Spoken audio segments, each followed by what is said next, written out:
here, todoist functions. So it says, please source this in order to make this work. Now this is using the old style thing. So I don't have a gopath/source/github. I've got a gopath/package/mod/github because I'm using mod. And it's also got like a pinned version here, whereas I guess they don't in a gopath. You don't have pinned versions like that. So yeah, I guess you want to add these things to your bash RC. But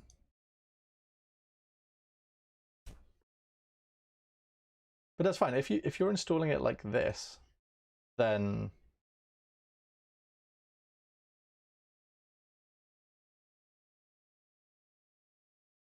we need this file from the package to be installed somewhere. How are they? iBrew installed this, but there's like other ways to install. Is there an install set? Yeah, okay. So there's a brew install here. There's available on the Arch Linux repository. There's also a Docker image. Run the next command. Yeah, okay. And you can build it yourself from source. All of these things, really, I want to like copy that file somewhere.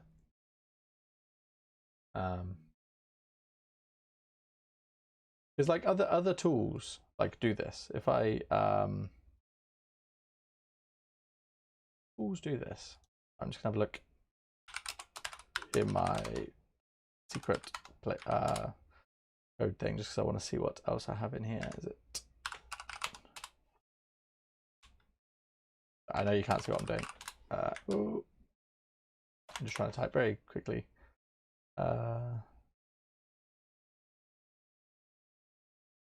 Yeah, okay, that's not quite what I was. Right, if I have the Travis CLI tool installed, which allows me to interact with Travis CI. And if I just cat I have my kind of dot files packaged in a certain way. You can go and check out my dot files if you like. Oh, I don't mean to cat. I want to just cat that thing once. You can see here I have like a little bit of code that just says if this .travis.travis.sh exists, then source that. So really, really and truly, when you install this todoist thing, it should copy this completion file somewhere, and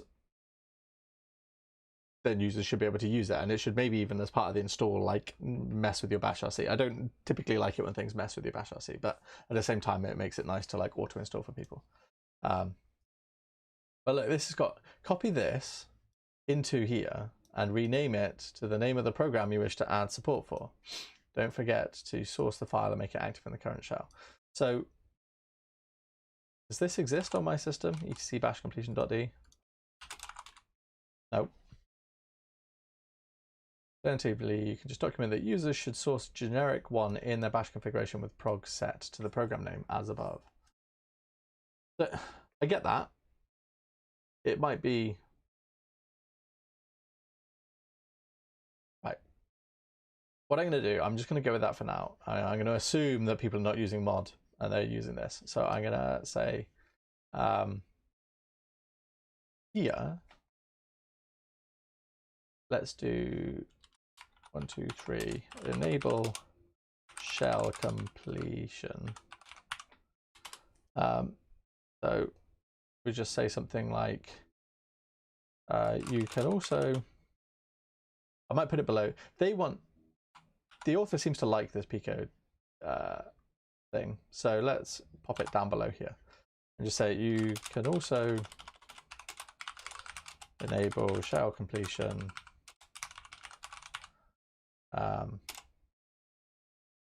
Also enable shell completion by adding the following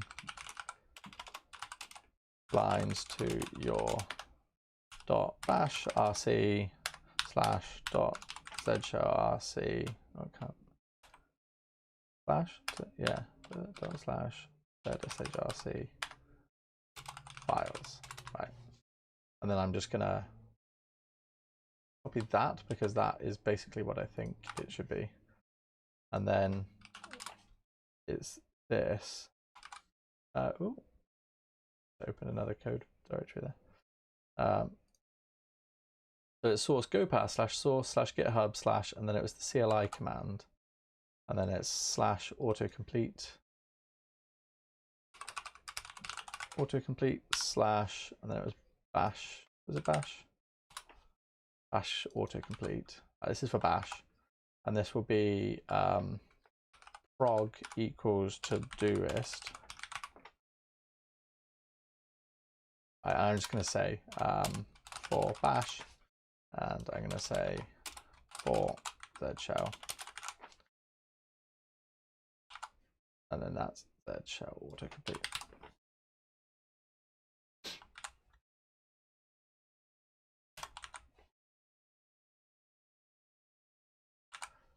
Okay. You can also enable shell completion by adding the following lines to your files. For bash, I'm going to just change that to bash and zshell. So this is just going to literally point to this. So it assumes that this exists, which is not true necessarily, but they've made this assumption higher up. So for now, I'm just going to stick with their assumptions. And that's fine. So I'm going to do that. I feel like my editor has like linted all of their stuff and like done things to it, which is not. Yeah, I'm running Prettier, right? And Prettier is fixed things. Anyway, if I just do a get status, I've like modified a bunch of things, but really I just want to commit the main.go and the readme.md. Let's have a new branch. Git checkout -b. This will be enable shell completion. And then let's add go, no, main, and the readme. And then we'll commit those and we'll just say enable shell completion. I'll do. Now let's push that up to my fork. And then let's copy our pull request link so we can come back over to our browser and open a pull request here. So I feel like I should be, I've got 1 minute 45. I kind of wanted to just add this. I should probably not necessarily mess around with some of that other stuff.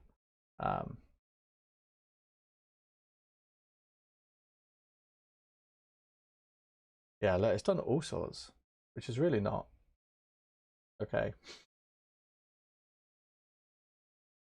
So I'll come in and tidy this up, right? I'll strip this pull request back to just the actual changes because my editor's just done some stuff, right? But I'm just gonna add this paragraph to the README, and I'm gonna add this line to the code, and that's it for now. But I'll come in and clean that up afterwards, after I finish the stream. So let's just say it is possible to add some auto completion to the shell by setting the, and let's just copy that line so I kind of describe that flag. I might also link to the bash completion.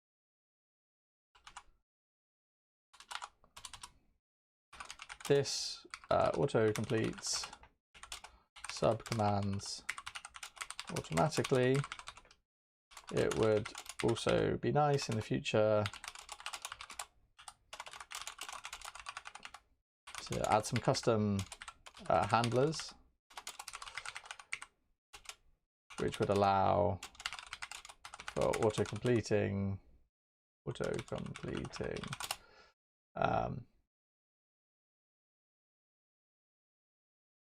things like todoist delete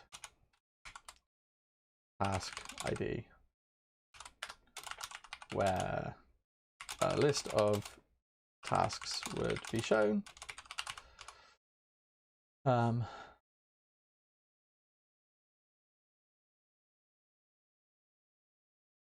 might just, if I do todoist, I might just take a screenshot of that just because that might be nice to show as well. I might move that around. I'm a big fan of including screenshots in pull requests, just to be like, look, here's a thing. I did a thing. This is what it looks like. Here's what it looks like. And they can kind of see, like, look, here's what it looks like. It doesn't look super pleasant. Because they might come back and review things. So that's it. I was basically on 30 minutes. I figured out what I wanted to do. This is a random project. I've come in, I've made a pull request. I will make a pull request. I'll tweet out the actual pull request once it's like I've got rid of the stupidness. So yeah, go and find me on Twitter, is @_Jacob Tomlinson, and have a look if you want to check out this pull request for yourself. I'll also have a look at the thing. So I really need to update my streaming stuff so that the like times up thing goes away, because I'm done with that section. So thank you for watching. I made a pull request. I'm just gonna do like a little bit of housekeeping before I kind of disappear now. So if I come back over here, oh no, you know what? I'm gonna make this, and then I'm gonna come back in and be like, oh no, sorry about all the code formatting, and I'll push another thing on because I want this URL basically, so I can come and put it in here. Raised PRs. So I have added my shell completion, and I'm gonna tick. No, I'm going to leave that, right? Because there's a few other things that we could have done, which I might come back in and do in further streams. So what I also tend to do at this point is also just have a look through like the PRs that I've raised previously on stream and have a look at whether they've been merged or not. So we've got this in Action Label Syncer. This was like one of the first ones I did. It's still sat there. I did this on the 20th of May. It's now the 21st of July, right? So that's 2 months ago. No movement. I assume this repo is just not really maintained, but it's fine because I'm using my fork for how I want to use it. A couple of these I need to tidy up, so that's fine. This one we've just raised. So this one here, this add initial CuPy test. This was a stream we did last week, I think. I just added some tests to a project because I was adding kind of GPU acceleration. So that's been merged. I'm happy about that, so I can shuffle that over into merged PRs. And again, I'm amazed, right, that I now have 10 merged PRs and 0 like rejected PRs. Basically, maybe I should rename this column to rejected PRs. It's super normal to get PRs rejected. I feel like I keep saying this on stream. It's super normal to get PRs rejected. Sometimes you raise a PR just to be like, what do you think? Is this a good idea? Is this a bad idea? You know, we could go through some different approaches, but here's like, you know, I'm just going to throw a dart and see if it sticks. And it gets rejected, and maybe you raise like a follow-up PR that's like, okay, here's like a better run at that thing.